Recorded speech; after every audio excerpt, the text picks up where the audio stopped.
It'll be 1 to go this time by.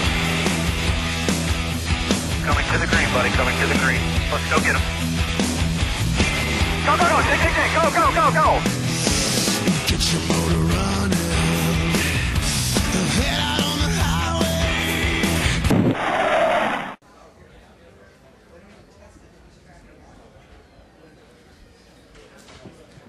Check, check. Good afternoon, everybody. We wanted to bring Mr. Hendrick in this afternoon and make him available. We'll take some questions from the floor, and then we'll make him available for one-on-ones afterward. Mr. Hendrick, why don't you open it up and just talk a little bit about coming to Homestead this weekend? Obviously, a lot going on. I don't think my timing's too good to come in here, but anyway, it's good to be here, and we're looking forward to the weekend and hopefully get Jimmy's third championship. So we're just nervously waiting to get started on Sunday. Rick, your reaction to the ban on all testing, and as someone who has to write checks, how much will this save each team? Well, you know, I wanted to keep I wanted to continue testing. That was what we wanted to do, but we're going to do what NASCAR tells us to do. And you know, it's hard to say. I've heard numbers that it could be, you know, as much as $700,000 to $1 million a team, depending on how much you test. If you got to have airplanes to get there, tires, it's almost like running a race when you go test.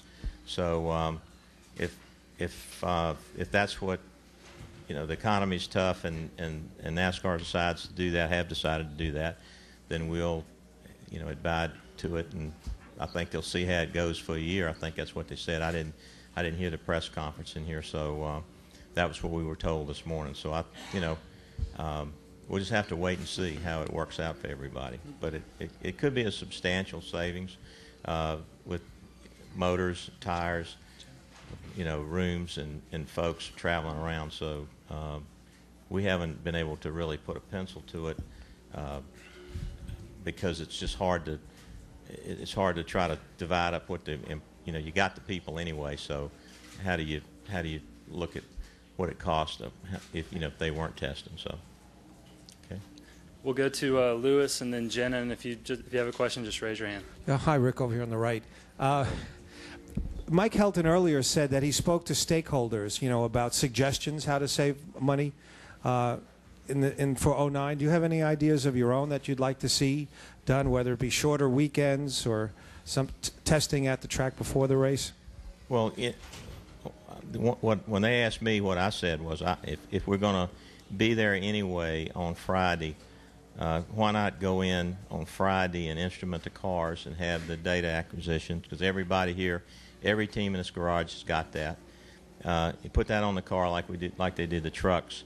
Have 2 tests on Friday. I mean, you know, like an hour and a half, 2 sessions, qualify Saturday morning. Have to take the data acquisitions off for qualifying and then race.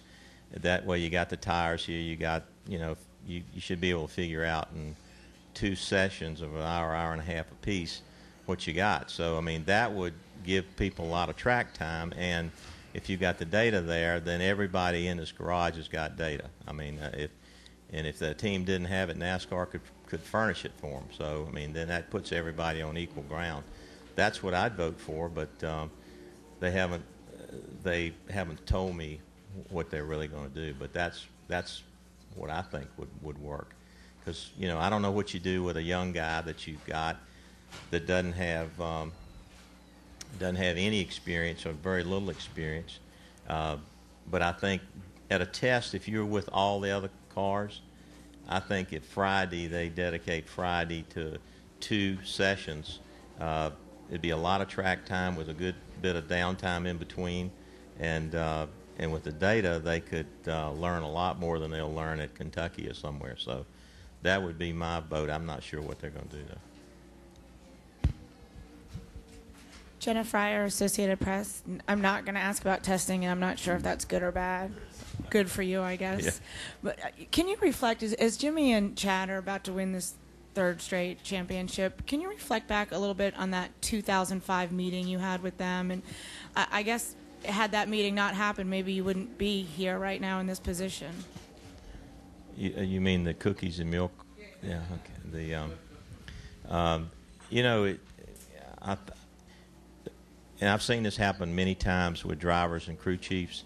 They start to kind of irritate each other, and the communication goes away. One day they love each other, one day they hate each other, and it was getting to the point where Chad and Jimmy were.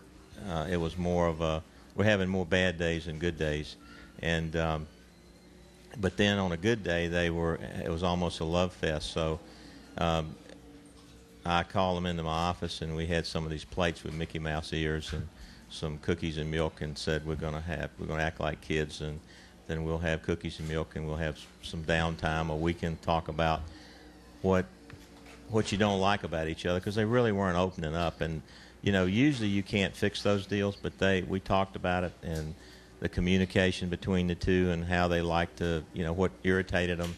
And I'm really glad that they both made steps to fix it, because it takes both people to want to make it work. And from that day on, I mean, there's still times, but they have learned to kind of live with each other, and how they like to communicate with each other. And so that was a big turning point, because actually the meeting was supposed to be about how we split the guys up and which team they were going to go to. Okay, we'll go over here to Bob. Bob Margolis, Yahoo Sports. Hi, Rick. Let's go back to the other topic, and your reaction on the testing, just adding on to what may turn out to be an ugly week next week, and your thoughts about the impact it's going to have on the community. Charlotte area is almost like Detroit, is tied in with the automotive industry, and the testing suspension may put some guys out on the street even more so than what was originally planned. And your thoughts on the impact that's going to all have. Well, we've been the one thing I can tell you, I'm in the automobile business, and nobody is immune from what's going on in the economy. It's been not only in our country but the world.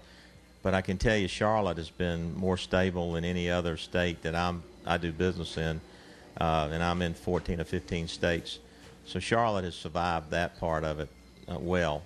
But one of the problems, I think, for our industry is that we've been on a steady growth cycle with manufacturers coming in and new teams coming in, and a couple of years ago we were probably at an all-time high, and now all of a sudden we're the economy is forcing a lot of people to do things because of sponsorship.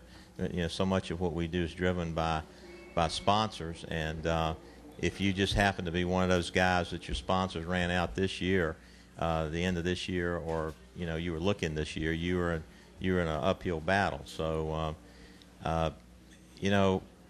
there's so many different businesses around Charlotte that depend on our sport. I think a lot of the guys will move into different areas, but it's no different than Wachovia or any of the other deals in any markets. So I don't know what it's going to look like next week. The answer is, I hate that the whole economy is going through this, but I feel like we'll survive, and I think come out of this hopefully by the spring and summer.